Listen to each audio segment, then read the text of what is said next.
मैं doctor Khushwant Popli, senior consultant, head of the department, Akash health care super speciality hospital, Dwarka से बोल रहा हूँ। आज हम बहुत ही इंपॉर्टेंट टॉपिक CABG पर डिस्कस करेंगे। CABG मतलब कोरोनरी आर्टरी का बाईपास सर्जरी। जब भी हमारी हृदय की जो कोरोनरी आर्टरीज जिसको धमनियाँ बोलते हैं, उनमें कुछ ब्लॉकेज आती है, उसके अंदर हम लोग ये बाईपास का ऑपरेशन करते हैं।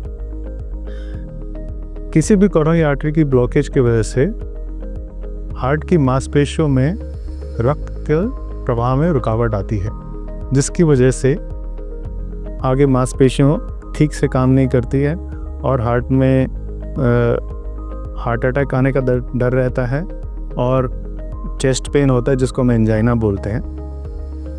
हम CABG के अंदर आप ही के शरीर की जो हेल्दी वेसल्स होती हैं, जैसे कोई आर्टरी है, वेन है, प्रेफरेबली हम आर्टरी लेते हैं और उस आर्टरी को हम ब्लॉकेज के आगे वाले हिस्से के अंदर जोड़ देते हैं, जिससे रक्त का प्रवाह हम रिस्टोर कर पाते हैं या बेहतर कर पाते हैं। तो इस CABG प्रक्रिया करने का फ़ायदा क्या है? फ़ायदा ये है कि जहाँ पे रक्त का प्रवाह नहीं पहुँच रहा है, वहाँ रक्त का प्रवाह पहुँचता है, जिसकी वजह से चेस्ट पेन यानी कि छाती में दर्द, हार्ट अटैक आने का जो जोखिम होता है, जो रिस्क होता है, वो कम हो जाता है और आने वाले टाइम में क्वालिटी ऑफ लाइफ भी काफ़ी बेहतर हो जाती है, क्योंकि पेशेंट की फिज़िकल एक्टिविटी बेटर हो जाती है। पेशेंट अपनी नॉर्मल फिज़िकल एक्टिविटी 6 से 8 हफ्ते के बाद अपनी रिस्टोर हो जाती है बाईपास करने के बाद।